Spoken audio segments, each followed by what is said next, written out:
Happy holidays, CTU. My name is Darrell Hill. I'm a math teacher at Washington High School on the southeast side of Chicago. Let's do a quick lesson on what just happened in Chicago's budget fight. So welcome to everything you need to know about Chicago's budget in 3 numbers. Number 1, 98.4%. That's how much of Mayor Brandon Johnson's Protect Chicago budget is preserved in the alternative budget that was passed by City Council last week. You wouldn't have guessed that from the press reports of alderpeople rebuking the mayor's budget, but it's true. That includes $1 billion in funding for schools, parks, and libraries.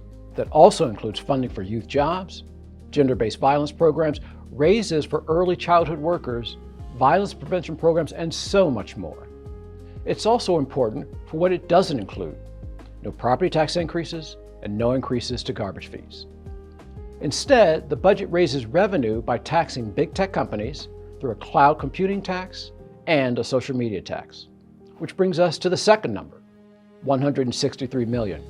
That's the projected shortfall in funding that will be caused by the alternative budget plan. How's that possible? Well, didn't I just say that they agreed with 98.4% of the mayor's budget? That gets to what the corporate caucus on the City Council just did. They passed the mayor's budget plan, but they voted down raising the revenue to pay for it. This could result in thousands of mid-year layoffs for city workers, as well as cuts to services for residents, all because a core group of alderpeople refused to tax the wealthiest corporations in our city.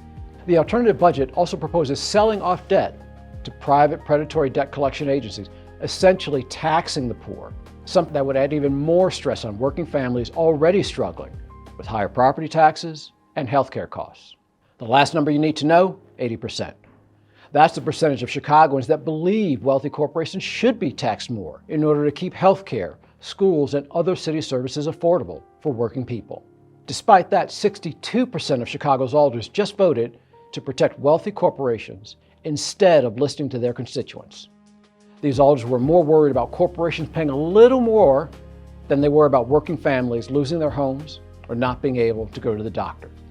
So here's the main question on my mind: what can we do to make alderpeople listen to the people that they represent rather than their corporate donors?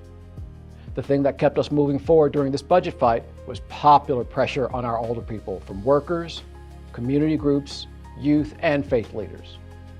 So that's our assignment, CTU, at all levels of government, city, state, and nationally as well. We need to hold our elected leaders accountable to our needs over the needs of big corporations. So rest up over the holiday, because when we get back, we've got more work to do.